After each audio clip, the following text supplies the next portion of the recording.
Pinasimula ni Pangulong Ferdinand R. Marcos Jr. ang malawakang dredging, declogging at clearing operations sa Mahiga Creek at iba pang pangunahing daluyan ng tubig sa Cebu para maiwasan ang pagbaha.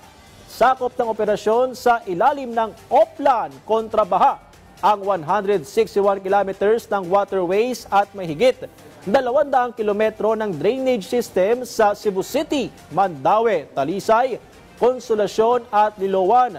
Ito ay pinagsama-samang pagkilos ng mga ahensya ng pamahalaan, lokal na pamahalaan at pribadong sektor.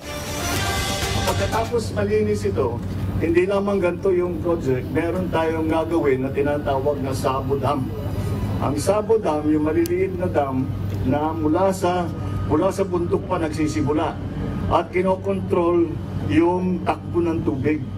Kasi kung minsan malaki sa damage, yung isa dito sa Cebu, malaking damage dahil ang bigat, ang bilis ng takbo ng tubig, kaya ang daming sinira.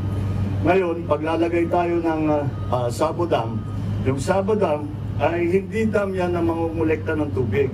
Ginagawa niyan, kinokontrol ang takbo ng tubig. Hindi lang nag-iisa yan. Siguro mga 3, 4, baka 5 pa sa papapuntang pababa.